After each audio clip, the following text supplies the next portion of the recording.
Hello everyone, welcome back to my YouTube channel, or welcome if you are new here. In today's video, we're going to be chatting all about how to start an equestrian YouTube channel. Before I start this video, I want to put a disclaimer in there that I know I have a very small YouTube channel and there are people out there who are probably much better suited to make this video, but they haven't. So I thought I might as well pass on the little bit of knowledge that I have. I'm going to try and go through this in chronological order as best I can. So first, we're going to talk about starting your YouTube channel. The most important things are picking a name. So if you already have like an Instagram or TikTok or something, it's probably best to keep the name the same so that people can find you easily if they're searching you across social media. If your YouTube channel is the first social media platform that you are setting up, then just try to come up with a cool, unique name for yourself. I think when you have horsey terms in your name, it kind of reaches your target audience a little bit easier. So after you've picked a name, the next most important thing is probably picking a profile picture. You need to make sure it's a high quality picture, and obviously because we're talking about equestrian themed channels, it would probably be best to have a horse in it. Even if there's no equine terms mentioned in your name, they'll see a horse in the picture and that will help them know what they can expect. Same goes for your YouTube banner. It needs to be high quality. YouTube banners can be a little bit tricky to organize because of the sizing. It shows up differently depending on if people are watching on their phone, on the TV, on a laptop, but there are plenty of YouTube tutorials out there on how to do it correctly. Another thing I would probably do when setting up my channel is just film like a test video. So whether that's a sit down video like this or a very short little vlog, just film a test one to make sure that your equipment is working correctly, that you're happy with your editing, and that you're ready to go and put things out there for everyone to see. After that, you just kind of have to bite the bullet and go for it. I know that we're all pretty embarrassed about starting our YouTube channel. There isn't anyone I've met who wasn't embarrassed about setting up their YouTube channel when they did it. You just have to forget about what other people are thinking and go for it. If it's something that you enjoy and you want to do, then just do it. Next, we're going to get into planning your videos and coming up with ideas. So trending videos are a really good way to reach a new audience, which is obviously good when you're starting out and you want to kickstart your growth. The way I see it, trendy videos help you gain new subscribers, and then less trendy, more personal videos help you to create more of a relationship with the subscribers you already have and just allows them to get to know you a bit better. After that, I think another good way to come up with content is just to have a look at some of your favorite YouTubers and take inspiration. Do not copy, but take inspiration from some of their videos and try to recreate them in your own way with your own sort of twist. Next, we're going to get into the equipment for starting a YouTube channel. To start off with, you absolutely do not need any sort of fancy equipment to start your YouTube channel. Any sort of camera will do. Phones have such amazing cameras nowadays, it's very easy to record your videos on them. The only thing I would say is make sure you're using the back camera because the quality is so much better. Just to talk you through some of the equipment I have gathered this over quite a few years. I've gotten quite a few things as presents. I've gotten like gift vouchers for camera equipment as presents. Anything I bought myself, I bought secondhand. So my camera that I'm using right now, I bought secondhand. Don't think I've bought anything expensive full price. Things like my tripod or my mic I have paid full price for, and I will leave all of them linked in the description box below. The camera that I'm filming on right now and the one that I use for all of my videos is a Sony ZV-1. I bought this secondhand maybe like a year and a half ago, but like I said, you can use your phone, you can use a GoPro, anything like that will do. I also have a Manfrotto mini tripod which I use for vlogging, especially with this camera because it crops in quite close to your face. Having a tripod just allows you to hold it a little bit further away, and then you can also pop it down somewhere so you can vlog without having to hold the camera the whole time. I also have another like taller tripod. I got it really cheap on Amazon. I don't remember the exact name of it, but I will leave it linked in the description box below along with all of the rest of my equipment. I use that one for say tacking up footage or like grooming footage where I want to get a full shot of George and I in the frame, and it's just much easier to use a nice tall tripod. The one I have folds up into a little bag. It's really handy and ideal for carrying around. I do also have a ring light. It's just here next to me, really cheap. I think I got it in a local shop. Ring lights are available pretty much everywhere now, but they really help to elevate the quality of your videos. The better the lighting, the better the quality will be. So if you're doing a lot of sit down videos, like a lot of tack hauls or anything like that, I would recommend getting a ring light if you're not going to be able to film in natural light.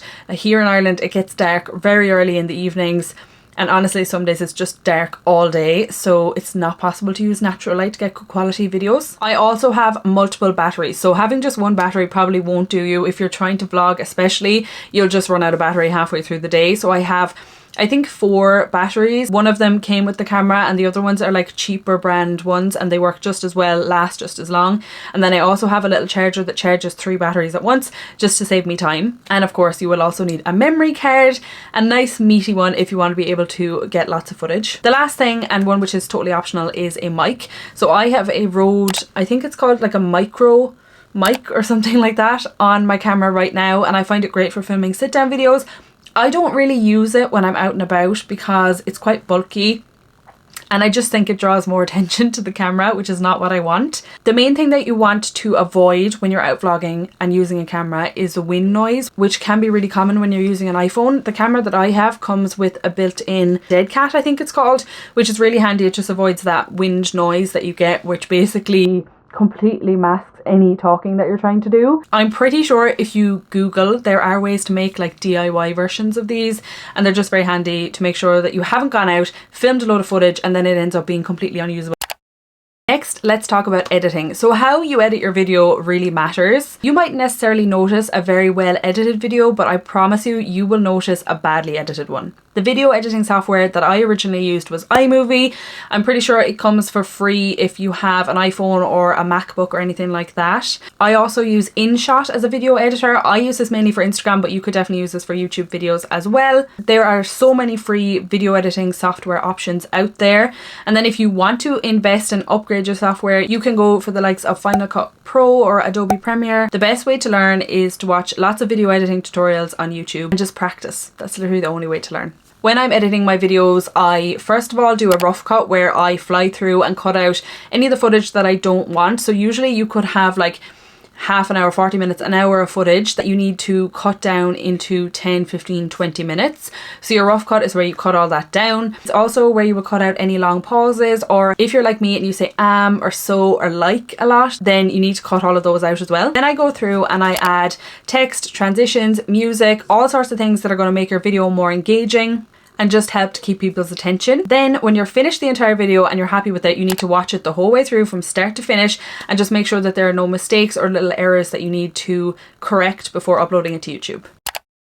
Something that I think people don't put enough emphasis on is their thumbnails. Your thumbnail is the first thing that people will see, and it's essentially the deciding factor on whether they will click in and watch your video or not. They need to be high quality, eye-catching, and draw people in. A better thumbnail will increase your CTR, which is your click-through rate, and that is, like I said, the amount of people who will click in and actually watch your video. It's also very important that your thumbnail accurately represents what's in the video and there's no clickbait. Otherwise, people will click into your video, but then they won't end up watching it and your watch time will be really bad, and then YouTube won't end up promoting that video. YouTube will automatically take a screenshot out of your video and make that the thumbnail, but it's really important that you're actually creating custom thumbnails and adding them to the video. I use InShot and Canva for creating my thumbnails.